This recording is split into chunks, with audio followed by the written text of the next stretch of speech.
This is the largest sandwich I've ever had in my life. Let's go.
Guys, I am super excited for the next one. We've come to a place called Fordsburg, which is on the northern side of the central business district of Johannesburg, and this is where all the South Asians live and congregate. You can see a true sense of South Asian culture here. You can hear the adhan in the background, which is the call to prayer. There are a lot of Muslims that live in South Africa, in Johannesburg. The population of South African Indians is about 2.6% of the population, so they've had a major sort of influence on the food and the culture. Now we've come to a place called Dosa Hut. Here we go, the dosa is being made, so let's have a look at this.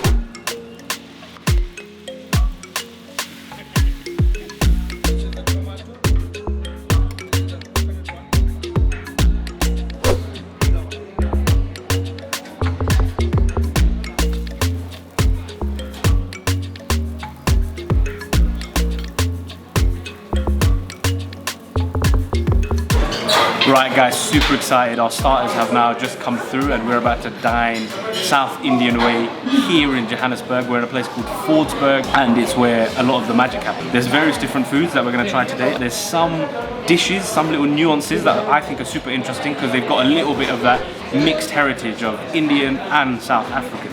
Now, Indians, whether that's from Pakistan, Bangladesh or India, or modern day those countries, have been in South Africa for centuries. A lot of them were brought over by the Brits in the 19th century to the 1800s, and that diversity is so vibrant across Johannesburg, across the capital. Everywhere you look, there's different cultures, different languages, different religions, and it's absolutely brilliant. I love that. Of course, Mahatma Gandhi himself, the guy who basically liberated India from British oppression, British colonialism, he himself was an Indian that was living and working here in South Africa as a lawyer. Anyway, into the dosa. It's a rice flour pancake almost that's cooked slowly on the fire. Inside you'll be able to see there's almost like a little bhaji, a potato filling in there, and you've got 3 different condiments that are here. You've got a chili, and you've got some sort of yogurty sauce, and then you've also got this sort of curry here as well. So we're having this as a starter. We're also having this, the chili paneer, as a starter as well. So enough chit chat, let's tuck in and see how we go. We're gonna cut this down the middle so you can have a look. So we're gonna get a good bit of dosa, a bit of that potato. There's a red chili in there as well. Let's dip it in a bit of this curry. Here we go. It's very hot, by the way. Oh. Hey, unbelievable. Oh, that chili's kicking me. This is as fresh as it gets. Super crispy, warm, comforting. Doesn't get much better than this. I'm gonna try a little bit of these sauces so I know what they taste like. This is that creamy sauce that I mentioned. Oh. Ooh. It's like a watery, creamy yet spicy sauce. Very delicious. I've not tried anything like that before. And let's try the chili. Oh. Some more's coming. This is the lamb bun chop, boneless. The chicken marrow. The 2 blue rice. Wow. The basmati rice. Unbelievable. This is a carrot salad for the bun chop. Perfect. Thank you so much for fresh. Oh my god. Well, we'll get to that in a bit. So yeah, this is a chili sauce. Again, look, this is a pretty good dosa. It's like a typical dosa that you'd expect to find anywhere, but it's absolutely delicious. Wow. What I'm really excited about, alongside the sort of other Indian dishes that we've got, is this absolute monster. And just look at this.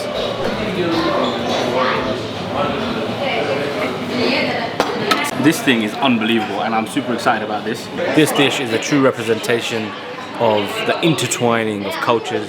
Sometimes it's called bani chow, or sometimes it's also called shkambane, kota, or shibobo. So these are obviously African names for it. And the reason why I'm so excited about this is because this is literally Indian, South African innovation. You're not going to find this in an Indian restaurant anywhere else in the world. You have to come to South Africa to try it. And effectively what it is a quarter of a loaf of bread cut, the middle section sort of torn out, and it's filled with a lamb curry. And if that's not enough, they give you a side sort of sprinkling of carrots as well. You're meant to sprinkle a bit of carrot over as well and have it. Bani chow, South African, Indian. This is a true representation of that sort of cultural diversity. Just gonna cut this down the middle. Oh my God, yeah, it's hollowed out bread in the middle. So it's just filled with curry and it's oozing out. This is unbelievable. I've not seen anything like this before, and bloody hell, it looks tasty. So I'm gonna get a bit of this bread, a little bit of the lamb. Let's not forget the carrots. I'm gonna put some carrots on my spoonful. Here goes.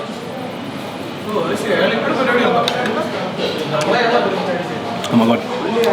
Hot as in temperature-wise hot. Hot also kind of spicy as well. That is just bursting with flavour. What you'd express from a South Indian curry, flavoursome, spicy, comforting, on a loaf of bread. I mean, this is mind-blowing. This is exactly what you want to see. This place, Dosa, is unbelievable. You guys have got to come here. If you want to see the cultural diversity of South Africa, come here. And the halal food scene here is incredible. There's so many Muslims here, so finding halal food is not hard at all.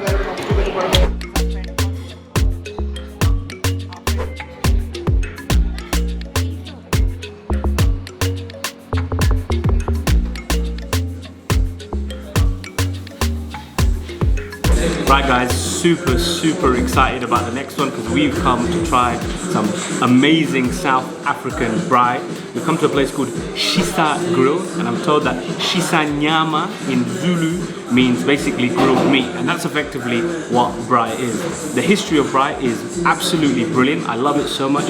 Effectively, in the 17th century, when the European settlers started coming in, they brought with them many of their culinary traditions. One of them was, of course, the braai. Now, as the population of South Africa grew, so did the popularity of the braai, and over the years it adjusted and developed. So with the Brits coming along as well, they added their own variations. They introduced the sausage to the braai and brought things like potato salad on the side, as well as different chutneys and side dishes. In 1995, obviously, when South Africa underwent a major change, Nelson Mandela became the first black president in the country's history. They created something called the National Heritage Day, and now till this day, National Heritage Day is also known as the National Braai Day, and it's an excuse for people to get together and feast on the incredible food that is braai. It is almost like a national dish here, and it's something that represents the cultural diversity of South Africa and the integration of so many different cultures over the years. But effectively, it's grilled meat, a very grilled meat experience with this sweety, soury, and almost chili sauce that it's lathered in. And the incredible thing we have here, if you look at the way they serve it here, they've given us a sausage and steak, but they've also served it with something called pap. Now, pap is basically maize. It's ground maize. It's one of the staples across Africa and other parts of the world. Pap actually just means porridge in Dutch, in Afrikaans, and that's basically what it is. And then we've got gravy here on the side, which contains some form of beans, and that's basically it. Everything is here. Now, enough chit chat. In the traditional fashion, we're going to use our hand. So we get a little bit of the pap, mix it in with the gravy, and we're going to tear off a little bit of that sausage, and here we go. South African braai.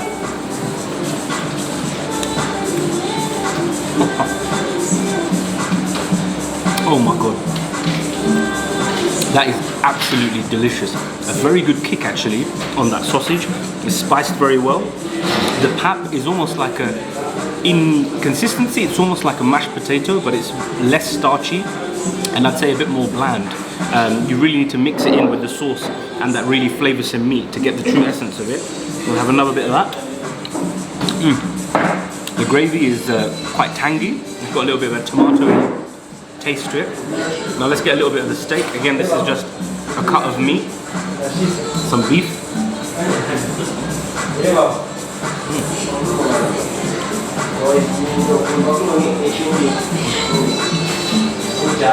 Oh, that is delicious.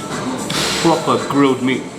It's quite chewy here, there's a lot of fat in that piece of meat, but it is absolutely delicious. You can see why this dish has become such a combination, an amalgamation of loads of different things. It's loads of different flavors, loads of different textures. It's absolutely delicious. And here, where Shisa Grill is, it's actually right next to Gandhi Square. They've got a statue commemorating Gandhi here. For those of you guys who know your history, a lot of the campaigning and activism that Gandhi learned, he picked up whilst he was here as a lawyer in South Africa before going and implementing it in India. So we're literally right next to Gandhi Square. The food here is all halal, so it's accessible for us too, and it is absolutely delicious.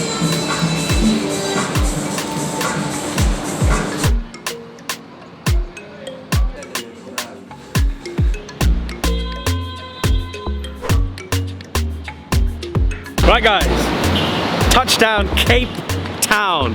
What an incredibly vibrant city. There's so much going on here. It's so cosmopolitan, it's so diverse, and it's going to be absolutely brilliant for food. We've only got time to show you one food item, but I'm super excited to show you this one. It's called the Gatsby. So we're walking around the CBD, the Central Business District, and we found our place. Things just got a whole lot better. We've come to Gatsby Palace, which is in the CBD of Cape Town, and look, the main man here. Hello, sir. Fellow Bengali from Bangladesh. He's from Sylhet as well. Close. He's actually from where my father-in-law is from. So there you go, part of the family. He's the guy running the show here, and he's going to show us a steak Gatsby. Yes. Let's do it. Let's do it. That's filling and filling.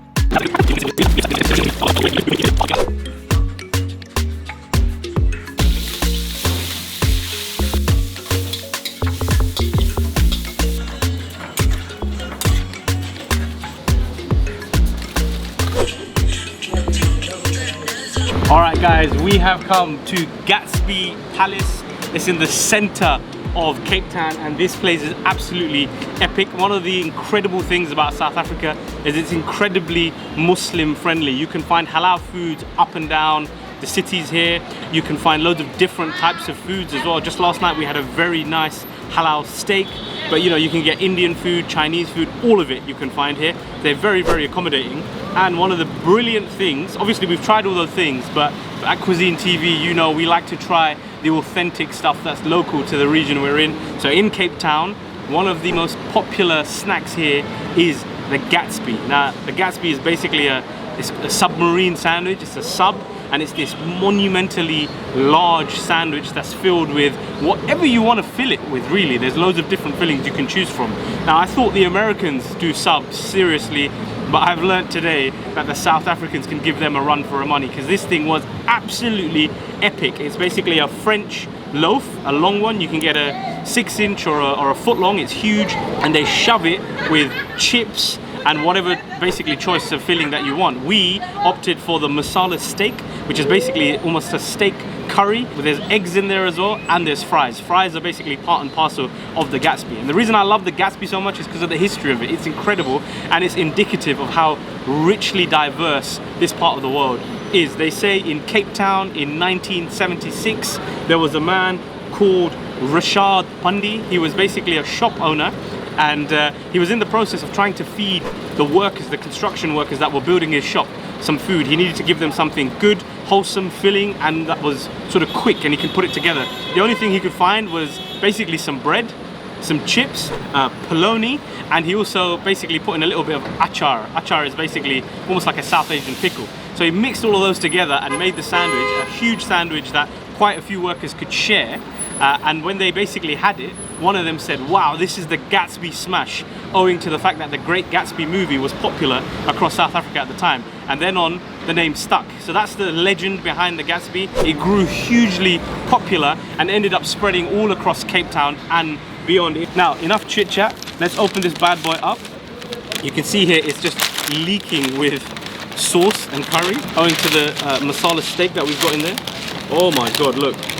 A layer of paper, then you got a layer of tin foil, and this, by the way, is the half.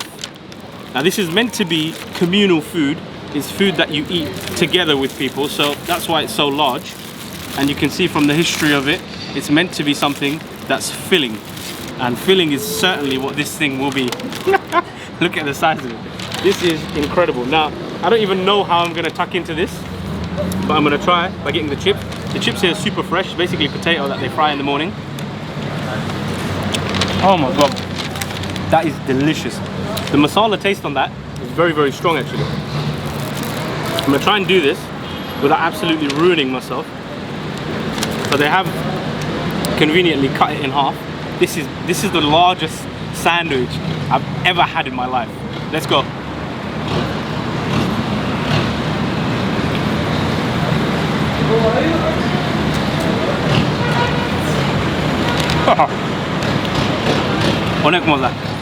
That is absolutely phenomenal.